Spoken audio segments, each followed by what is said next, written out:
Hi there, welcome back to my YouTube channel. My name is Coco Saze. I believe you already know that, except you're a first timer here. And if today is your first time, thank you for coming. Please subscribe, watch the video to the end, like and share the video. And I'll always need your comments. 3, 2, 1.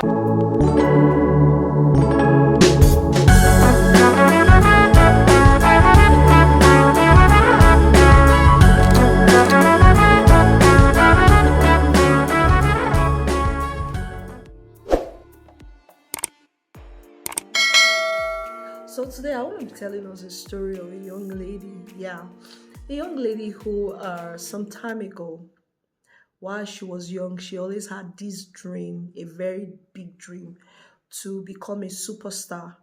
And she told herself, she said, when she grows up, she wants to be a superstar, a music artist. And she wanted to go around the world, toying around the world. She wanted the world to get to know her. And as she grew up, she discovered that life wasn't always about what you planned, and there were going to be trying times. So what happened was, she went to school, she went to the secondary school, and when she got there, she began to mingle with friends, and she met with friends who actually had other dreams separate from what she wanted. And at some point, she told herself, okay, maybe I should just become a lawyer. Or what do you think? And she had a friend who actually had the same dream with her. And they both said, okay, we're going to become lawyers. And they did their best. And at the end of the day, it turned out that she could not make it to become a barrister, but the friend did. And while she was there, she was asking herself, how come my dream didn't come true? I wanted to become a barrister and it's not working. But she decided to push through. She told herself she was going to make it anyhow, whether being a barrister or wherever she found herself.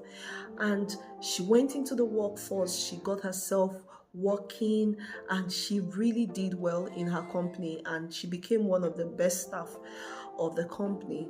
And while she was working there and everybody saw her, oh, a young successful lady, she was doing excellently well, until one day while she was busy doing her work, a colleague of her looked at her and told her, oh, I guess you're doing all this and you are this successful because you're just a single lady that cannot get a man for herself.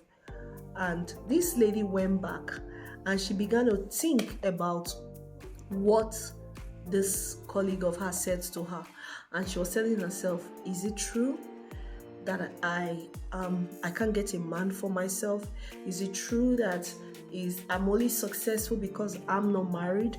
Is it true that my success is tied to my singlehood? So if I get married now, I won't be this successful. And she began to brood on this word and began to ask herself, so what happens when I get married? I love my career.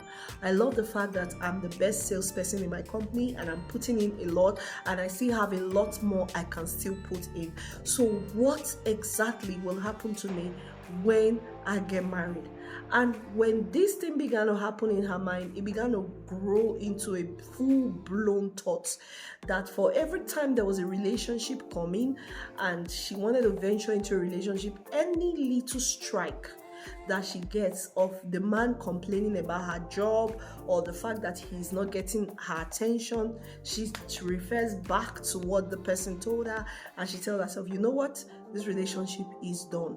And she kept being done with relationships, all in the fear of what a lady told her in her office. Now, it got to a point, and after a while, she discovered that, oh, time was not on her side. She needed to really settle down. And as God will have it, she found someone, and they both got married. They got married, and at some point, the man needed to relocate, which also means that she needed to quit her job and relocate, and this became an issue. And she told the man, I can't leave my job. I love my job. I cannot quit. And I didn't bargain for this when we're getting married. And the man was like, I know nobody bargained for it, but things happen. And at this point in time in my career, I need this sleep. I need to relocate. And she's like, for my career, I need this sleep. I cannot relocate because my company does not exist in the other location that you're going to. It became a tug of war. And at this point, they already had like 2 kids. And it became an issue, and they're like, okay, what do I do? What do I not do? What do I do? What do I not do? And it was back and forth, and people began to tell her, oh, if he's not understanding with you, oh, you can back out. Oh, she had all manner of thoughts. And right there and there, she got a call from her mom that told her, woman, your marriage comes first before your career. If this man says that he needs to relocate, it's not a relocation that is close. Your office is not over there. Quit and go with your family. It was a tough call, but she did. And every time she stands to talk, she will tell you, thank God for the gift of mothers. Thank God that her mom was there to give her the advice that she needed at the time. What am I trying to say in essence of bringing this story to you? Is the fact that 2 lessons, basically, or maybe 3. Number 1, we all have dreams. We all had dreams when we were growing up. Probably that dream didn't come true, and right now you are focused on another dream. It doesn't matter. What matters is where you are right now. What are you making of that new dream that you have right now? What are you making out of it? Secondly, in your place of business or your career, do not take to heart what people say out of envy or jealousy. Do not take it to heart, because whatever that woman said would have limited her in the place of marriage, would have limited her from getting married. Why? Because she took it to heart. When people speak to you, filter the words. Ask yourself, are they talking from a place of love or a place of envy? If they are talking from a place of love, then seek more counsel. If it's coming from a place of envy, please trash it. Trash it. Because that single word would have costed her marriage. And thank God for the gift of fatherhood, parents, for the gift of parents that are in our lives. Because if not for her mom, she may have just gone with all the advice that she was hearing. Be careful who you take advice from. Be careful who speaks to you when you need it. Because an advice can either make you or mar you. If she had listened to friends, to colleagues, when they were telling her, oh, you cannot relocate, and she says, you know what, I'm not relocating. And then the man says, so that be it. This marriage, I can't go without it.